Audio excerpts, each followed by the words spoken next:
कश्मीर पर supreme court से आया ऐतिहासिक फैसला। मोदी के दिल को छू गया फैसला और हो गए भावुक। मोदी के दिल के करीब है कश्मीर। सबूत देख लीजिए कैसे बदल गई कश्मीर की जिंदगी। मोदी से सुनिए। जिस कश्मीर को धरती का स्वर्ग कहा जाता है, जिस कश्मीर को भारत का ताज कहा जाता है, उस कश्मीर ने दशकों तक अपने ही लोगों का कत्लेआम देखा है। उस कश्मीर ने अपने ही लोगों के हाथों में पत्थर देखा है। उस कश्मीर ने AK-47 जैसी बंदूकों और बमों से खुद का कलेजा छलनी होते हुए देखा है। सब कुछ होता रहा, लेकिन कश्मीर का दर्द, कश्मीर की चीख, कश्मीर की पुकार शायद किसी सरकार के कानों तक नहीं पहुंची।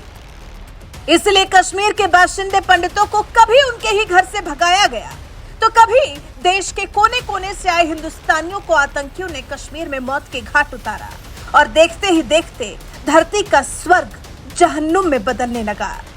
इस कश्मीर की किस्मत बदलने की शुरुआत किसी सरकार में हुई तो वो है मोदी सरकार, जिसने सत्ता में आते ही कश्मीर को एक बार फिर से धरती का स्वर्ग बनाने के लिए अथक परिश्रम किया, जिसका सबूत है खुद पीएम मोदी का लिखा लेख, जिसे उन्होंने 370 पर आए सुप्रीम कोर्ट के ऐतिहासिक फैसले के बाद खुद लिखा, जिसके एक एक शब्द गवाही दे रहे हैं कि कश्मीर देश के प्रधानमंत्री नरेंद्र मोदी के दिल के कितना करीब है।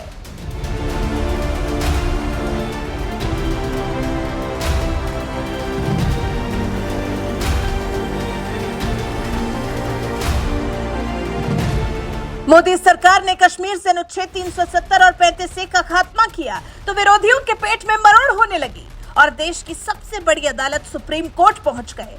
मगर 11 दिसंबर को सुप्रीम कोर्ट में भी इन विरोधियों को उस वक्त तगड़ा झटका लगा जब कोर्ट ने ही मोदी सरकार के फैसले को संवैधानिक रूप से जायज ठहरा दिया। सुप्रीम कोर्ट के इसी ऐतिहासिक फैसले के बाद पीएम मोदी ने एक लेख में अपने दिल की बात लिखी और 2014 के बाद कैसे कश्मीर में बदलाव आया इसकी पूरी तस्वीर समझा दी। इस लेख में पीएम मोदी ने कहा, जम्मू कश्मीर और लद्दाख की खूबसूरत और शांत वादियां, बर्फ से ढके पहाड़ पीढ़ियों से कवियों, कलाकारों और हर भारतीय के दिल को मंत्रमुग्ध करते रहे हैं। ये एक ऐसा अद्भुत क्षेत्र है जो हर दृष्टि से अभूतपूर्व है, जहां हिमालय आकाश को स्पर्श करता हुआ नजर आता है, जहां इसकी झीलों और नदियों का निर्मल जल स्वर्ग का दर्पण प्रतीत होता है। लेकिन पिछले कई दशकों से जम्मू कश्मीर के कई स्थानों पर ऐसी हिंसा और अस्थिरता देखी गई जिसकी कल्पना तक नहीं की जा सकती। वहां के हालात कुछ ऐसे थे जिससे जम्मू कश्मीर के परिश्रमी, प्रकृति प्रेमी और स्नेह से भरे लोगों को कभी भी रूबरू नहीं होना चाहिए था। लेकिन दुर्भाग्यवश सदियों तक उपनिवेश बने रहने, विशेषकर आर्थिक और मानसिक रूप से पराधीन रहने के कारण तब का समाज एक प्रकार से भ्रमित हो गया। अत्यंत बुनियादी विषयों पर स्पष्ट नजरिया अपनाने के बजाय दुविधा की स्थिति बनी रही, जिससे और ज्यादा भ्रम उत्पन्न हुआ। अफसोस की बात यह है कि जम्मू कश्मीर को इस तरह की मानसिकता से व्यापक नुकसान हुआ। पीएम मोदी ने देश के पूर्व प्रधानमंत्री अटल बिहारी वाजपेयी और जनसंघ के दिग्गज नेता श्यामा प्रसाद मुखर्जी को भी इस ऐतिहासिक मौके पर याद किया और उनके सपनों के कश्मीर की तस्वीर सामने रखते हुए कहा कि मुझे अपने जीवन के शुरुआती दौर से ही जम्मू कश्मीर आंदोलन से जुड़े रहने का अवसर मिला है। मेरी अवधारणा सदैव ही ऐसी रही है, जिसके अनुसार जम्मू कश्मीर महज एक राजनीतिक मुद्दा नहीं था, बल्कि ये विषय समाज की आकांक्षाओं को पूरा करने के बारे में था। डॉक्टर श्यामा प्रसाद मुखर्जी को नेहरू मंत्रिमंडल में एक महत्वपूर्ण विभाग मिला हुआ था और वो काफी लंबे समय तक सरकार में बने रह सकते थे। फिर भी उन्होंने कश्मीर मुद्दे पर मंत्रिमंडल छोड़ दिया और आगे का कठिन रास्ता चुना, भले ही इसकी कीमत उन्हें अपनी जान देकर चुकानी पड़ी हो। लेकिन उनके अथक प्रयासों और बलिदान से करोड़ों भारतीय कश्मीर मुद्दे से भावनात्मक रूप से जुड़ गए। कई वर्षों बाद अटल जी ने श्रीनगर में एक सार्वजनिक बैठक में इंसानियत, जमहूरियत और कश्मीरियत का प्रभावशाली संदेश दिया, जो सदैव ही प्रेरणा का महान स्रोत भी रहा है। मेरा हमेशा से दृढ़ विश्वास रहा है कि जम्मू कश्मीर में जो कुछ हुआ था वो हमारे राष्ट्र और वहां के लोगों के साथ एक बड़ा विश्वासघात था। मेरी ये भी प्रबल इच्छा थी कि मैं इस कलंक को, लोगों पर हुए इस अन्याय को मिटाने के लिए जो कुछ भी कर सकता हूँ उसे जरूर करूँ। मैं हमेशा से जम्मू कश्मीर के लोगों की पीड़ा को कम करने के लिए काम करना चाहता था।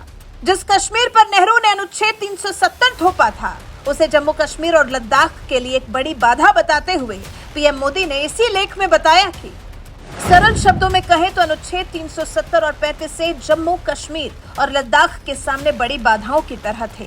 ये अनुच्छेद एक अटूट दीवार की तरह थे और गरीब, वंचित, दलितों, पिछड़ों, महिलाओं के लिए पीड़ादायक थे।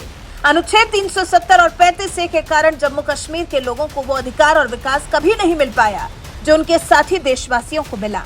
इन अनुच्छेदों की वजह से ही एक ही राष्ट्र के लोगों के बीच दूरियां पैदा हो गईं। इस दूरी की वजह से हमारे देश के कई लोग जो जम्मू कश्मीर की समस्याओं को हल करने के लिए काम करना चाहते थे, ऐसा करने में असमर्थ थे। भले ही उन लोगों ने वहां के लोगों के दर्द को स्पष्ट रूप से महसूस किया हो। जम्मू कश्मीर के लोगों की सेवा करते समय हमने 3 बातों को प्रमुखता दी: नागरिकों की चिंताओं को समझना, सरकार के कार्यों के माध्यम से आपसी विश्वास का निर्माण करना और विकास, निरंतर विकास को प्राथमिकता देना। साल 2014 में जब पीएम मोदी ने पहली बार देश की सत्ता संभाली थी, उसी दौरान कश्मीर में आई बाढ़ ने भीषण तबाही मचाई थी। इस घटना को याद करते हुए पीएम मोदी ने बताया, मुझे याद है 2014 में हमारे सत्ता संभालने के तुरंत बाद जम्मू कश्मीर में विनाशकारी बाढ़ आई थी, जिससे कश्मीर घाटी में बहुत नुकसान हुआ था। सितंबर 2014 में मैं स्थिति का आंकलन करने के लिए श्रीनगर गया और पुनर्वास के लिए विशेष सहायता के रूप में 1000 करोड़ रुपए की घोषणा भी की। इससे लोगों में यह संदेश भी गया कि संकट के दौरान हमारी सरकार वहां के लोगों की मदद के लिए कितनी संवेदनशील है। मुझे जम्मू कश्मीर में विभिन्न क्षेत्रों के लोगों से मिलने का अवसर मिला है और इन संवादों में एक बात समान रूप से उभरती है। लोग न केवल विकास चाहते हैं, बल्कि वो दशकों से व्याप्त भ्रष्टाचार से भी मुक्ति चाहते हैं। उस साल मैंने जम्मू कश्मीर में जान गंवाने वाले लोगों की याद में दीपावली नहीं मनाने का फैसला किया। मैंने दीपावली के दिन जम्मू कश्मीर में मौजूद रहने का भी फैसला किया। कश्मीर से मोदी का रिश्ता बहुत पुराना रहा है। ये रिश्ता उस वक्त से है जब जनसंघ ने घाटी से अनुच्छेद 370 के खात्मे का संकल्प लिया था। जनसंघ के इसी संकल्प को बीजेपी ने आगे बढ़ाया और साल 1991 में खुद कन्याकुमारी से कश्मीर तक एकता यात्रा निकाली थी। उस वक्त युवा नेता रहे मोदी ने अपनी जान की परवाह किए बिना कश्मीर के ऐतिहासिक लाल चौक पर देश का तिरंगा लहराया था। जिस कश्मीर के लिए मोदी ने जान की बाजी लगा दी थी, उस कश्मीर के लिए सत्ता में आने के बाद मोदी क्या कुछ कर सकते हैं, ये आप आसानी से समझ सकते हैं।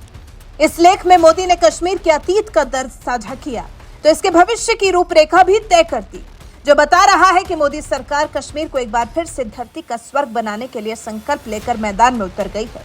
मोदी के इस संकल्प को लेकर आपका क्या कहना है? अपनी राय हमें कमेंट कर जरूर बताएं। साथ ही हमारे चैनल को सब्सक्राइब कर बेल आइकन दबाना बिल्कुल न भूलें।